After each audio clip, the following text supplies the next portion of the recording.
Dios te bendiga. Continuando con este hermoso espacio de hombres y mujeres de Dios, hoy te traigo la vida de David Miranda.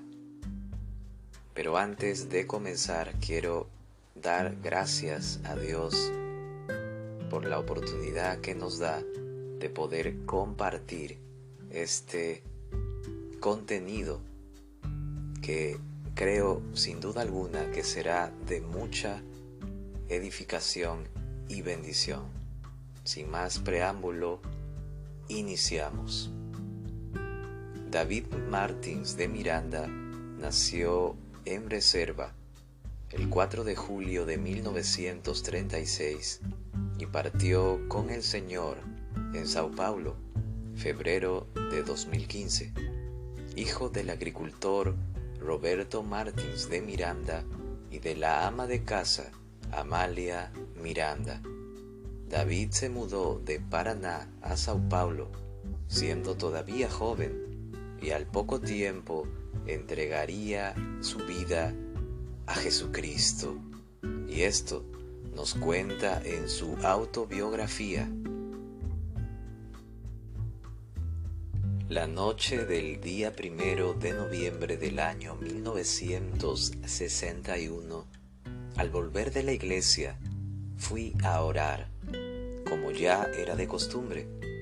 Comencé a orar más o menos a las 23 horas del día 1, y conforme iba orando, sentía el poder de Dios manifestarse cada instante más fuerte que el anterior.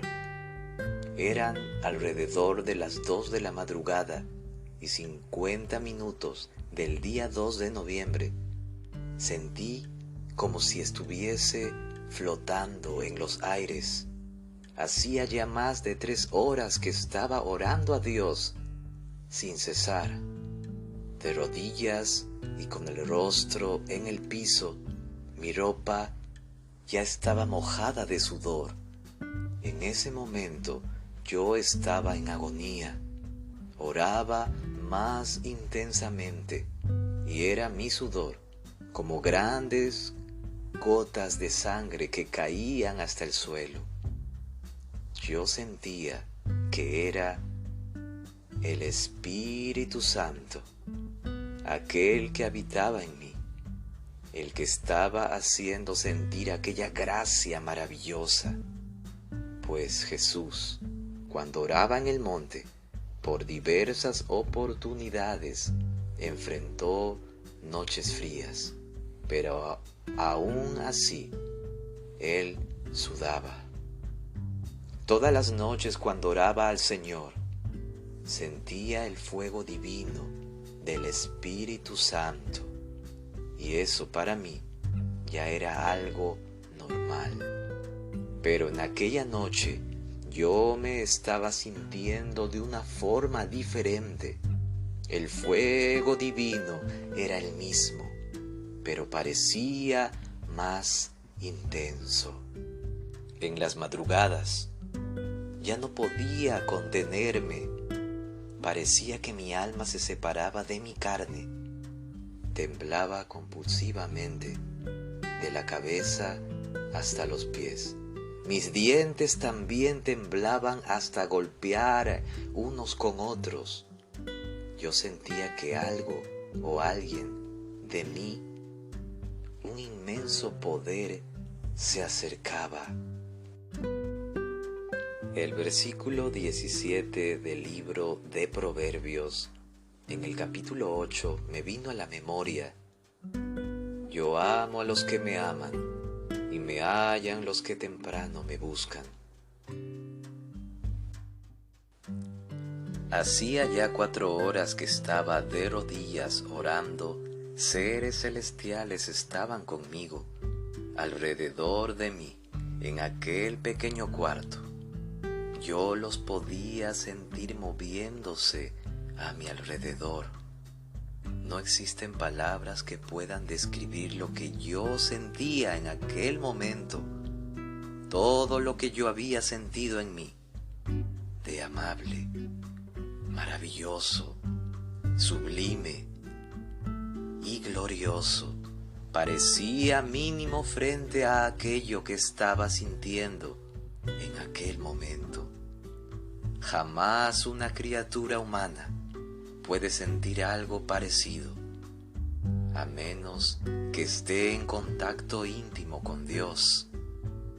Me recordé de la expresión de Jacob cuando dijo: este lugar no es otra cosa que casa de Dios y puerta del cielo.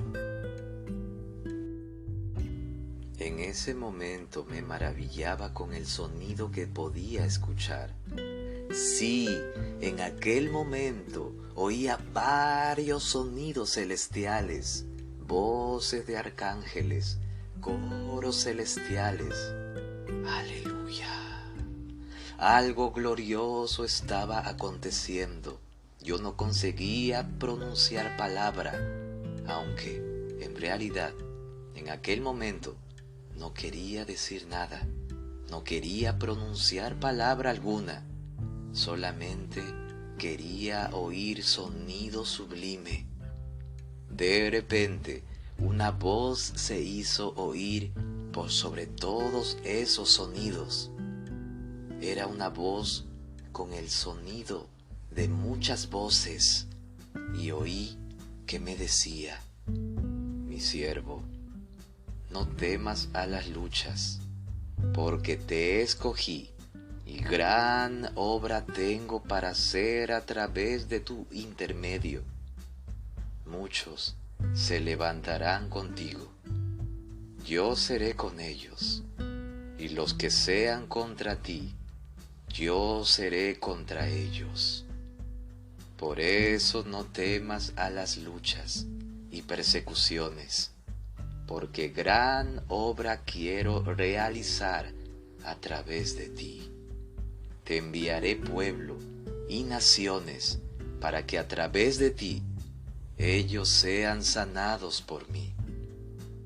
No dije nada con palabras en ese momento, y aunque intentase hacerlo no podía. Señor, ¿esta obra será realizada a través de la iglesia que pertenezco o a través de otra? Entonces Él me dijo: yo te daré el nombre de la iglesia.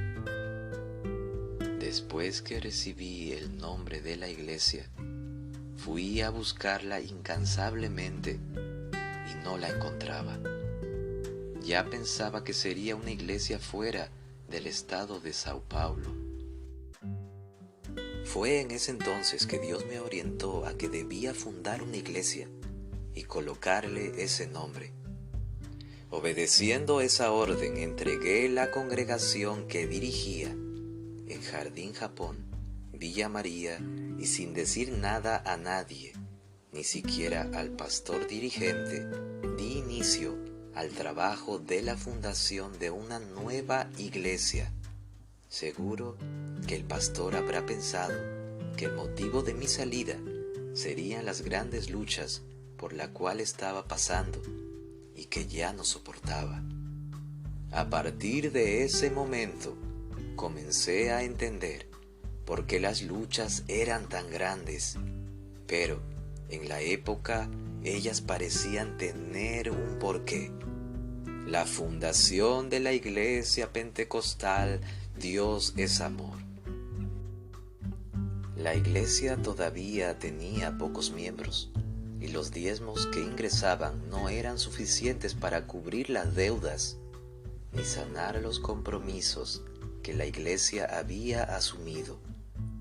Debido a esa dificultad financiera, volví a trabajar materialmente, pues había una gran necesidad de que los compromisos asumidos por la iglesia fuesen cumplidos.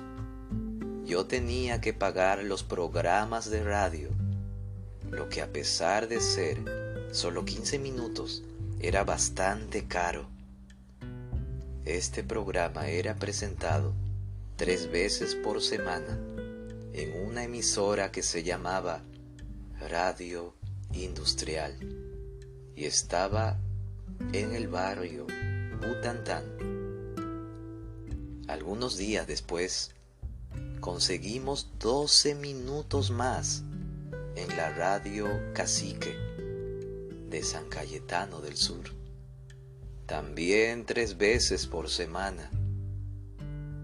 Además de la iglesia, también estaba mi madre, que dependía totalmente de mí, y yo no quería dejarle faltar nada, ni ella ni a la casa.